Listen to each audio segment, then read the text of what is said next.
Hello and welcome to the Melissa Cardinals Network. This is Trey Graham along with Cardinals head football coach Matt Nally, joining you for the latest edition of the Cardinal Scoreboard Show, broadcasting tonight from the Dugout Sports Grill at the Z-Plex. The restaurant is not open yet, but it is coming along soon, and you will get to join us in person for the live studio audience in a few weeks. We are glad to bring you this broadcast tonight. Coach Nally, welcome back to the Dugout. Yes, sir. Thank you. Thank you for having me. Let me say, Coach Nally on a 3-game winning streak. Welcome back to the Dugout. That sounds a lot better. Yes, Sounds sir. pretty good. Yes, sir. So, 2 in a row to start the season on the wrong side of the scoreboard. Right. 3 wins in a row, I would argue, over some pretty good teams. Right. What's changed? You know, I mean, when the rankings came out and everyone was like, wow, you're ranked 3rd in the state. And, I was like, yeah, and then you're in your inner circle of guys and you start to have those conversations. I was like, my team is young and my team is inexperienced. It's going to take my team some time to get through some of those bumps. So ranked that high at the beginning of the season, I disagreed with. Now, after the 10 games, I totally agree with. I didn't think that my team would come along this quickly.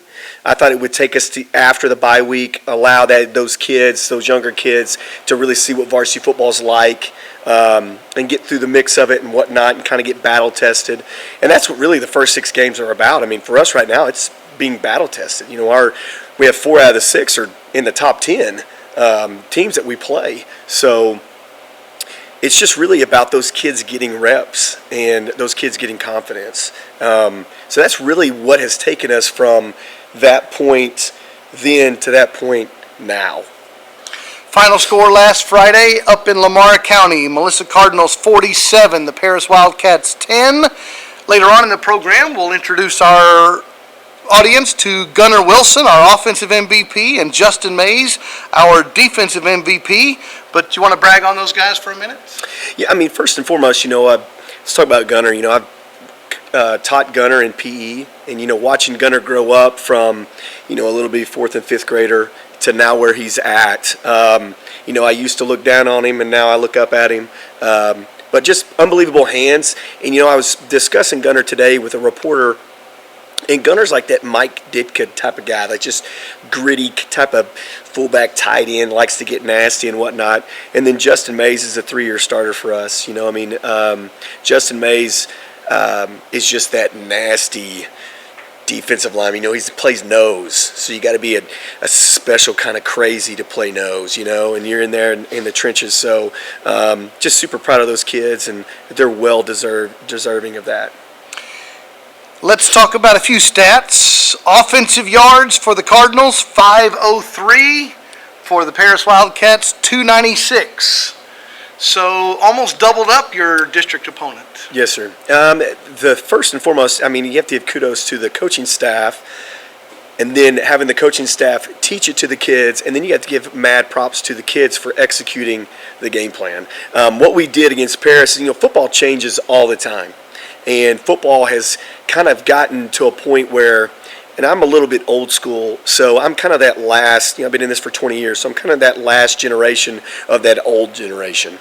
So I say that to say this: when people play an old school offense like that, they try to think of new ways to stop it. Well, the old ways are just as good as any other way. So what we've done here in the past is we kind of try to figure out different ways to stop it. And when we went in to game plan this past weekend against Paris, I was like, absolutely not. We're going to go back to old school, the way we used to do it back in the olden days, how to stop this offense. So we put in a game plan that pretty good chance that people attacked you guys that way when you were playing when you were playing in that style of offense. And then offensively, my offensive staff is really brilliant in the regards of keeping the scheme simple, but making there are a lot of eye candy and things like that, but it's still the same concepts. So they just, both groups do an unbelievable job. That's coaching talk for putting guys in motion and breaking the huddle at different times, trying to distract you. Right. And they do an unbelievable job of that, and then they do an unbelievable job of, putting the ball in playmakers' hands. So here's the number one comment, complaint, issue for the viewers. 16 penalties, 125 yards. Yeah, that was a complaint of mine too. Yeah, we're going to talk about that here in a minute. First off, I'm never going to blame the officials for anything because, I mean, every crew has a different philosophy and whatnot. So I've never had that crew before. There is this stigma of the Commerce chapter, and that was this Commerce chapter that they're the worst chapter around. I'm not, going to say yes or no to that. But everyone has different philosophies. So we're getting penalized Friday night. Like the first touchdown, we got penalized, and most people will warn you for the penalty that they gave us. The explanation to me was, well, you scored a touchdown, so I penalized you. If you didn't score a touchdown, I wouldn't have penalized you, which that didn't get it. Yeah, that didn't make a lot of sense to me. But there's certain things that some crews will tell you before the game, I allow holding, unless it's really, really bad. So I allow a little bit of holding. Right. Some crews will tell you, I allow very much so aggressive play. Some crews will say no aggressive play. Some crews will say I'll allow trash talking. Some say no. Do you scout the officials? So the officials in my chapter, yes. So the officials that I will have Friday night against the Argyle game, yes. But when we go other places, no. Because the home team schedules them. Correct. Okay. So you brought it up. I don't know that we've ever heard unsportsmanlike conduct on the Cardinals coaching staff. Correct. 15-yard penalty on you guys. Correct. So my famous quote to officials, and I say the same thing, and yeah, my wife told me a couple weeks ago because my son's on the sideline, and my son tells my wife what I'm saying, which is a curse. But my wife was getting on to me because I say to the officials sometimes, you're their best player. Okay, so I said, you're their best player. And the official said, Coach, if you say one more word to me, I'm going to flag you. So I said, I'm not hurting the kids. So I walked away, and then I had a coach walk by, and he just gave data of the penalty yards. And then that's when we got the flag. You're watching the Cardinal Scoreboard Show. We're at the Dugout Sports Grill. This is Cardinals head football coach Matt Nally. A few other topics let's discuss tonight. Talk about multi-sport athletes. Do you like them? Do you prefer that your kids play, multiple different sports in the different seasons? Do you want them to focus on a sport? Your thoughts? Well, I was a multi-sport athlete. I think it makes you a better overall athlete. I really enjoyed baseball, really enjoyed basketball. I played tennis growing up. So I think a multi-sport athlete is what every kid should do. Some people, their philosophy is just to specialize, and that's great. But for me personally, I think you should do multiple things to be more well-rounded. So you're okay for your players to do that? Correct. Now you're a dad. Correct. What do you want your boys to do? You only live once. So why not go out there and have a good time? I grew up in a basketball town, so I want my kids to play basketball, and that's a stretch because my kids don't want to play basketball. Their dad's the football coach. They've been around football forever, So getting them to get interested in basketball is kind of tough. But I love basketball. I love baseball. I want my kids to play it all. My oldest son will play football, baseball, wrestle, and power lift and run track. But once again, you only live one life. So why not go out there and just have fun and do it all? Why do you think the trend has become your 8-year-old and your 9-year-old needs to specialize? It's all about getting a college scholarship.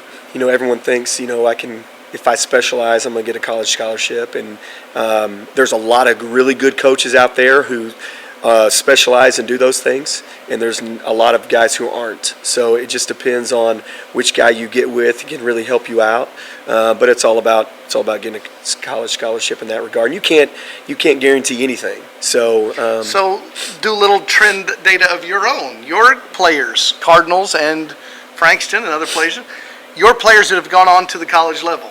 Were they mostly multi-sport or mostly specialists? They were all multi-sport athletes. I can go from, Brendan and Jabray here, and I can go all the way back to when I was at Cayuga. Traylon Shedd played football, basketball, ran track. Malcolm Kennedy did all that stuff. At Frankston, Texas, Yeah, every kid I had. I mean, we had a kid go to Tech, play defensive tackle. He was also the post on the basketball team and threw shot. I just think multi-sport athletes, it just makes you a better overall athlete. So, Do you think it starts to specialize when your school gets bigger? When you go up in larger classifications? I think so. And in that situation, I think that people start thinking that if I specialize in a sport that I love, then I'll be more opted to be able to play more, rather than if I play all these sports, maybe I'll miss something or whatever the case may be.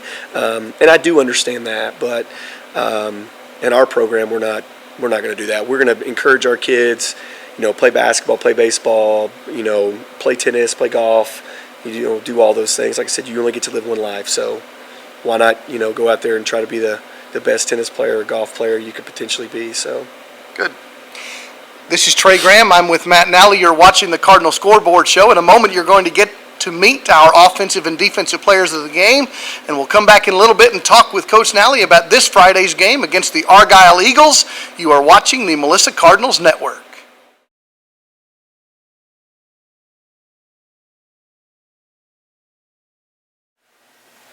Welcome back to the Dugout Sports Grill. This is Trey Graham. You're watching the Melissa Cardinals Network. This is the newest edition of the Cardinal Scoreboard Show.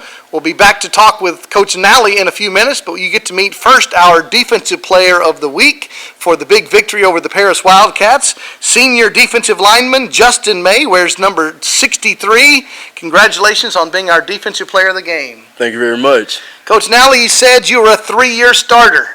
So you've gone from being the youngster on the team to now the old guy and the leader. Talk about that transition. Actually, it was pretty fun because I got to learn a whole bunch of stuff, and basically, they taught me all the way up so I can teach the younger guys how to do it. Who were your leaders or who were your role models? Kahari Ware, Gahari Ware, yeah? that was my role model. Yeah? How long have you lived in Melissa? I lived in Melissa for 9 years. Okay. Tell us about your family. I have 5 brothers and no sisters. What number are you on the list? On the list, I'm a middle child. Okay. So you have 5 brothers. So your mom has to feed 6 boys. Yes, Yeah. sir. So she owns a grocery store or something? Not quite. Okay. And what's your favorite class in school? Honestly, it's probably reading now Okay. Why? because it's pretty easy. Okay. You learn more without learning more, really. Okay. And talk about Coach Nally. He said he used the word nasty. He said you're the nose guard, nose tackle, which in coach speak means you're the guy that has to get in the middle and mess everything up, right? Yes, sir. That's your job assignment, right? Yes, sir. What does that mean? How do you prepare? How do you do that job? Really, it means you're ready to get your hands dirty, basically. Really nothing more than that other than whoever lines up ahead of you, you're going to go hit them. Okay. You guys run a 3-4 alignment. You got some pretty good defensive ends on the sides of you. When you're getting ready for an opponent, how are you scouting them? How are you preparing for that team? Really just film. And then when I line up against the guy, I'm just thinking to myself, I'm going through you. Nothing else. So when you're watching film, you're watching the guy, the center, the guard, right? Yes, sir. So what are you looking for? What would work on him? Like if I had to actually work a move or anything like that, that's what I look for the most. And in those 3 years as a starter, how much have you grown? From then, probably a lot more. Yeah. Because I can use more moves than one, but I choose to use one until it don't work. Yeah. So is there a certain college player or NFL player you watch? Honestly, no, sir. No? What do you want to do after high school? I want to play college ball. Okay. Do you know where? No, sir. Okay. Do you have a favorite team? Say team. Army Black Knights. Go ahead. Army Black Thank you very Knights. much. Okay. After that, who's your favorite team? After that, LSU. LSU Tigers. Okay, good. Why? Because I grew up in Louisiana, and the first time I ever knew about football was that game. Okay. Very good. And what is we'll go back to something we talked about a minute ago. Talk about being a role model. Talk more about being a leader for the younger players. Being a role model. Basically, like, not doing, like, stuff that coach would actually get, like, mad at, and, like, not working a move when he says work a move, and teaching them how to do it, because they'll rather want to know than not know, and then come next year and not being able to do it. So you feel like the guys above you were a good teacher for you, Yes, sir. and you want to do that for the next guys. Yes, sir. Very good. All right. Got any thoughts about the Argyle Eagles? They're pretty good, I hear. Yes, sir. The only one that I was kind of worried about was just the guards, nothing more. Yeah. Because, like, the center is one-on-one. We do that at practice almost every single day. But is that, like, double team is the only thing I'm ever worried about. Good. Good. Our defensive player of the game for the victory over Paris was senior defensive lineman Justin Mays. Congratulations. Thank you very much. We'll take a break and you'll get to meet Gunnar Wilson right after this.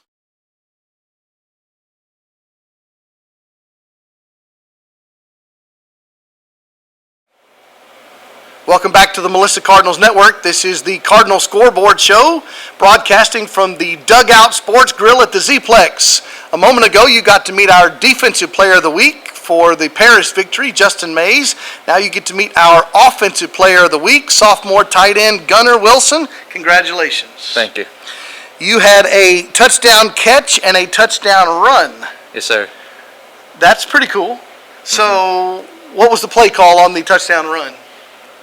They call it 007 since I'm number 7. Okay. So they call it Santa. So I just go under center and I just hike it and running right behind the center. Okay, a little trickeration as they call it. Yes, sir. Okay. And on the touchdown catch? I think it was Bronco, which is a tag. You can tag it on almost any run play. It's just like this, and then I go out in the flats behind the receivers and turn upfield and running in. Okay. First year on the varsity? Yes, sir. What's the difference in JV football and varsity football? Just the speed of the game and the physicality. Just takes some time to get used to. Okay. What do you call yourself? There's H-back, there's tight end, and you're a receiver. What do you call yourself? The H-back. Okay. Since it's like tight end and receiver combined. Okay. Is that, what did you expect to play that? What was your anticipation going into the year? I knew I was going to play it from the off season to now, so I was getting ready for it all season. What did you play on the JV side?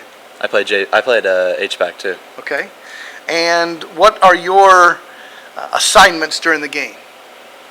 I can block DNs, outside linebackers, middle linebackers, all of it, and then I can receive, go out and line up as receiver, catch it in the flats, up the seam, all types of stuff. Got some pretty good receivers on the outside. Yes, sir, we do. They open up a lot for me in the pass game. Who do you look at? Do you watch an NFL player or somebody that you like to model your game after? I like Darren Waller and Travis Kelce. That's a pretty good choice. Yes, sir. Tell us about your family. I got 2 siblings, 1 brother, 1 sister. Older, younger? My brother's younger, my sister's older. Okay. And how long have you lived here in Melissa? Since I was in 2nd grade. Okay. Where'd you move from? San Antonio, Texas. Okay. And what do you like about living around in Melissa? I just like the people, like my friends and stuff, the community.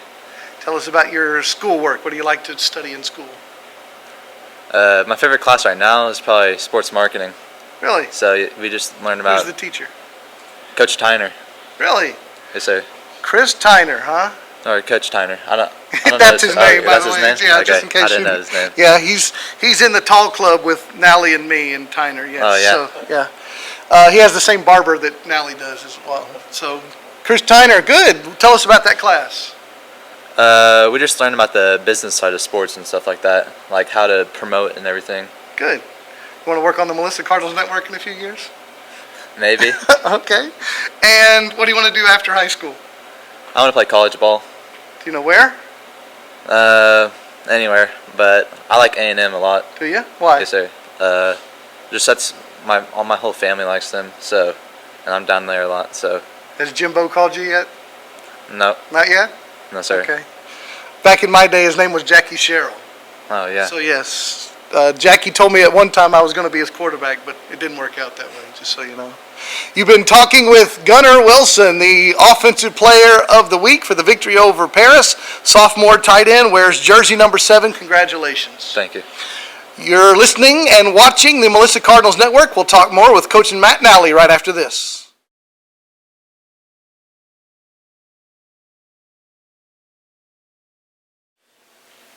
You are watching the Melissa Cardinals Network. This is the Cardinal Scoreboard Show. We broadcast every Monday evening from the Dugout Sports Grill.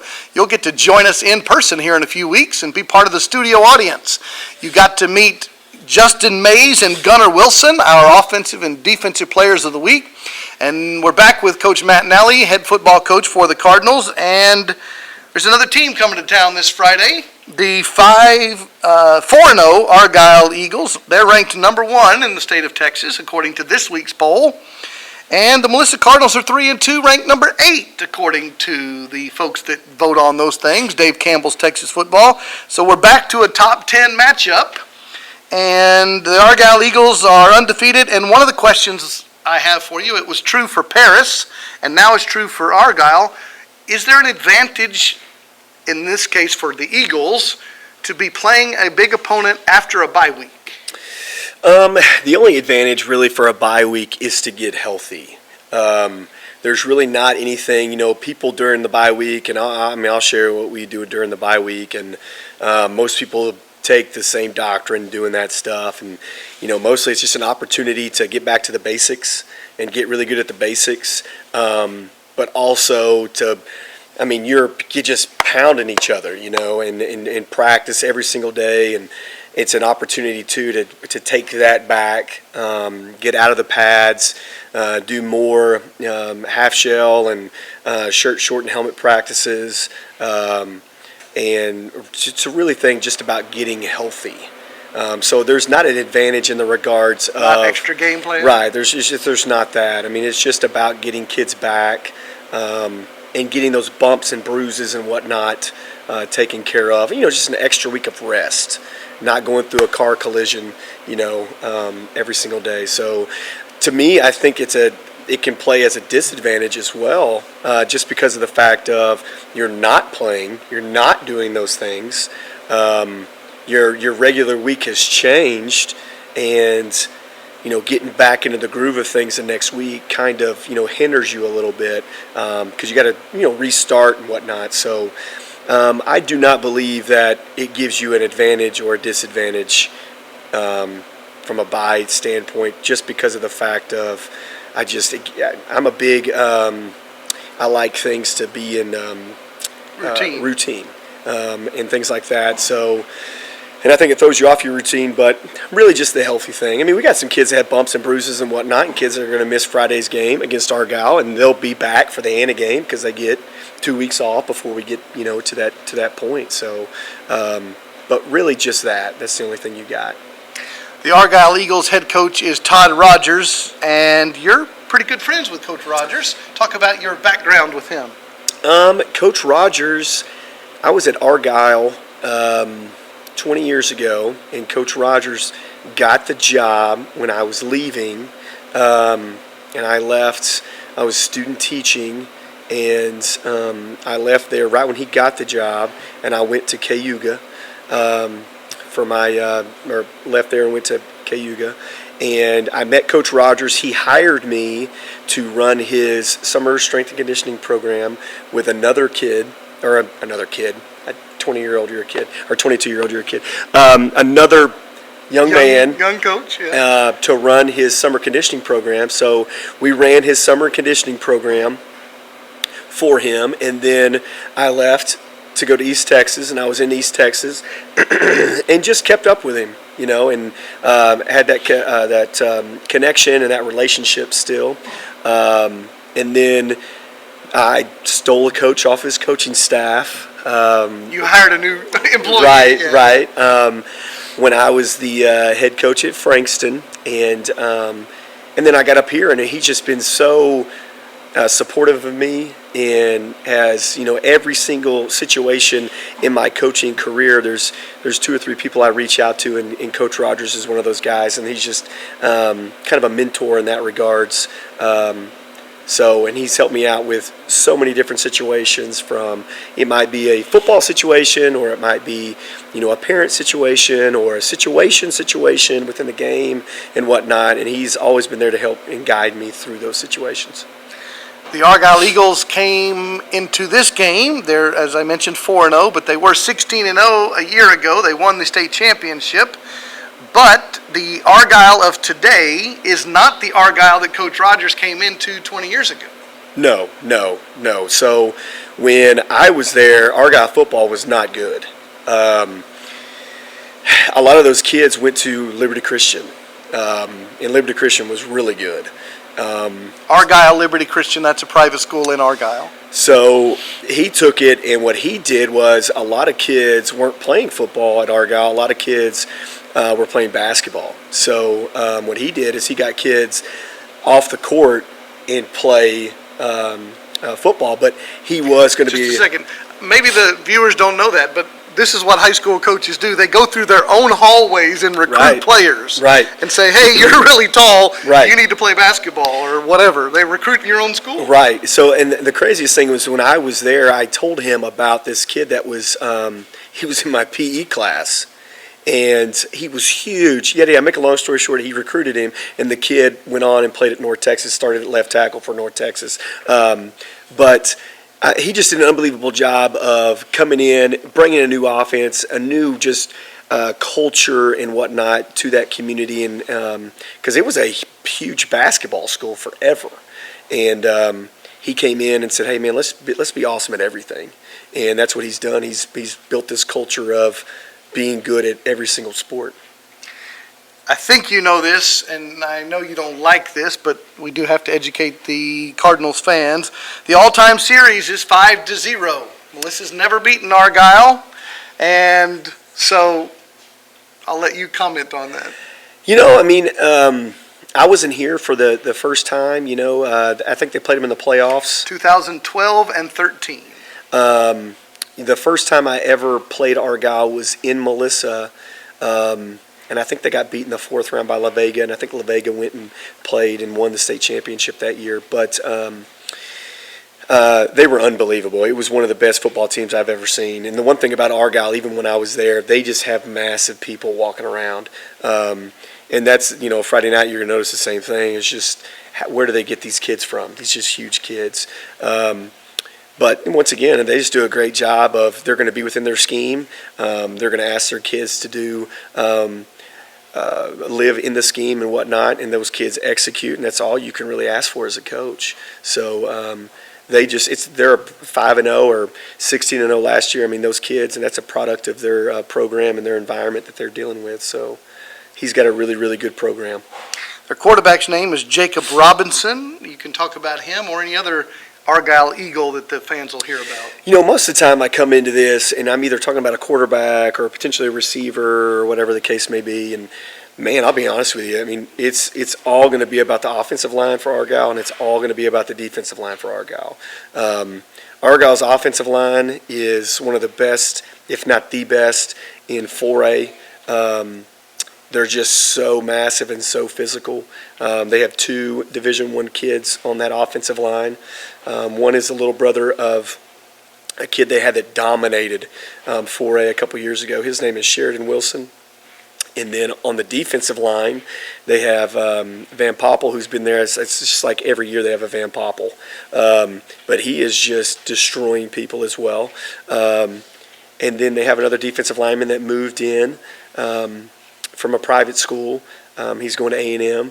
His name is Jaden Scarlett. Jaden Scarlett. And they just do an unbelievable job of, clogging the middle. And then their offensive line. And, in football, if you can win the line of scrimmage, you're going to win the game. And in past, they've had unbelievable skill kids to go along with it. They still have unbelievable skill kids, but nothing like they've had in the past on the skill side. But, man, just the offensive line, me and my wife talk about, who are the opponent that we're playing, and I'm like, Julie, I mean, I could run through there. You know, I could go get 100 yards by running behind those kids. So it's just a testament to those kids and that coaching staff and that program and what they do there. You've been watching the Cardinal Scoreboard show. We do thank all of our great sponsors. We thank the Dugout Sports Grill for helping us with this broadcast. We thank the First Melissa Church family. We invite you to come to our church on Sunday mornings. In-person services 9 a.m. and 10:15 a.m. Online worship service 11:30 a.m. Go to firstmelissa.com to find out more. The kickoff this Friday at home. The Argyle Eagles will come to Melissa. Kickoff is at 7:30 p.m. The Cardinals Network pregame show will start at 7 p.m. and Tyler Normand and the First Melissa Student Ministry will be having a fifth quarter for the Melissa High School students. Starting at around 10:30, 10:45 at night, your high schoolers are invited to go to the game and then go over to First Melissa for the fifth quarter after that. Coach Nally, thank you for your time. Thank you. Again, congratulations to Gunnar Wilson and Justin May for being our Players of the Week. This is Trey Graham saying good night from the Dugout Sports Grill.